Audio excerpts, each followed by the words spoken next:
Hi, and welcome to Horror Recapped. Today, we're looking at Highwaymen, a 2004 thriller action film.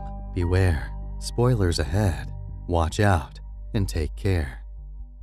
The movie begins with a view of a clear sky, birds chirping, and a serene environment. A man named Cray is seen admiring his wife down by the side of the road. Unfortunately, she is in the path of an out-of-control vehicle, which slams into her, leaving her for dead.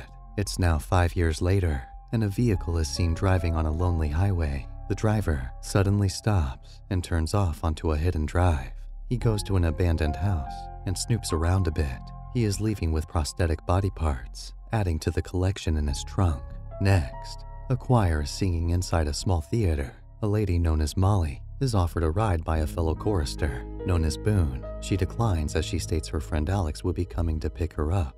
Alex comes to pick her up, and then they drive in the lonely dark night. A car then comes speeding behind them, resulting in a gruesome multi-vehicle accident. Alex and Molly are, however, safe. Alex runs to go call for help, but isn't able to. A vehicle comes towards her as she cries for help, but it takes a drastic turn and crashes into Alex on purpose, taking her across the road. Molly sees this and tries to help Alex, who is already unconscious, but notices the vehicle comes closer to her when she moves to Alex. The vehicle's occupant, a dark figure with prosthetics, takes pictures of her and then scurries away. The next scene shows police officers stopping and checking vehicles at the accident scene. A man named Will Macklin is allowed to the scene as he introduces himself as a traffic investigator. He meets with his colleague, who tells him he believes it was a random accident, probably due to the overdose of weekend fun. Molly is, however, spotted as a survivor, while Alex is dead. Molly is taken to the hospital. She is later investigated by Will Macklin. Molly tells Macklin that Alex was murdered, and it wasn't just an accident. A man is seen in the next scene talking to previous accident victims. He makes them hold hands with each other and say, "I am not alone."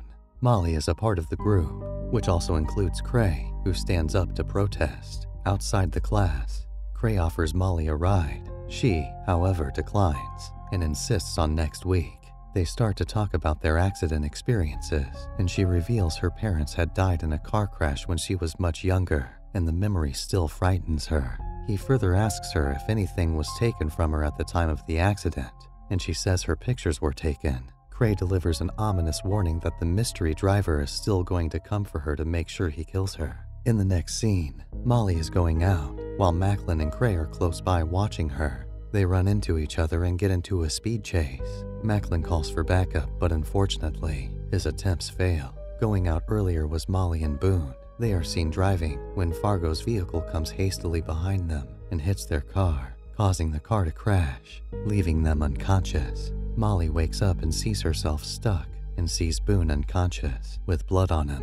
Fargo further drags Boone's vehicle along the road, causing it to catch fire while Molly struggles. Cray is seen coming behind with his vehicle. Molly pushes Boone out of the vehicle while Cray comes in and saves her. A tape in Cray's vehicle plays, and we hear Fargo saying he wants Molly. The police arrive at the accident scene, while Cray takes Molly to his place and tries to treat her wound. But Molly resists, and she begins to question him on what the tape meant. A flashback to the scene of Fargo's vehicle running over his wife is shown. He tells Molly about Fargo's murder schemes and how the police don't believe him, and so he wants revenge for the death of his wife. He also tells Molly that Fargo would stop at nothing to make sure he kills her, and so Molly should be willing to stand up to him. She, however, insists that she is too frightened and scared of driving and doesn't want to go out anymore. Mr. Will Macklin goes to a mechanic shop where he retrieves items from the accident scene and discovers the tape.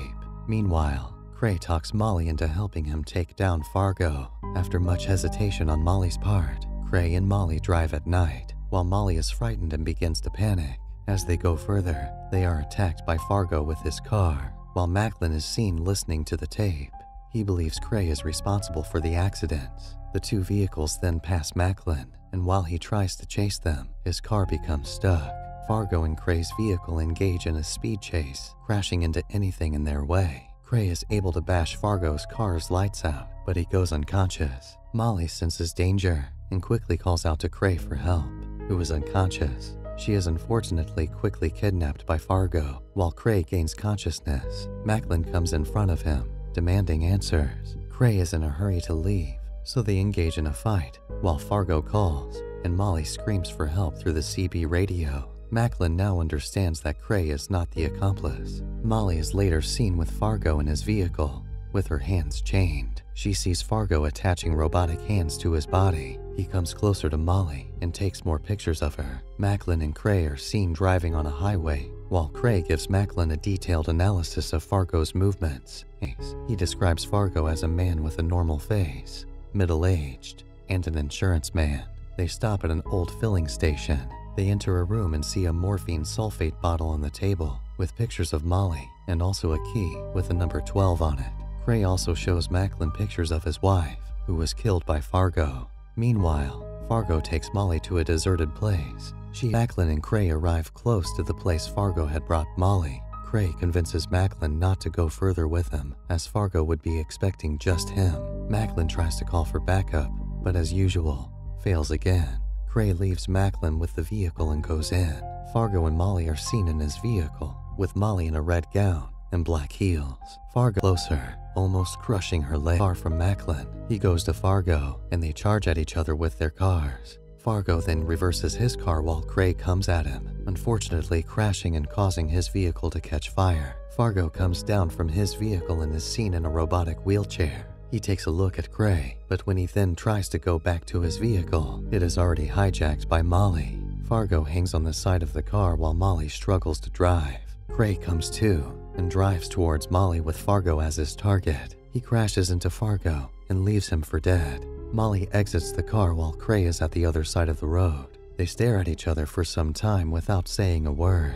The police and paramedics arrive at the scene. The paramedics surround Molly, who barely says a word and just continues to stare at Cray. Cray then approaches her and they share a hug. Macklin goes to the body of Fargo, who is still alive, and he takes it upon himself to ensure Fargo is completely dead. And that's all for Highwaymen. Hopefully, you enjoyed this recap as much as we did.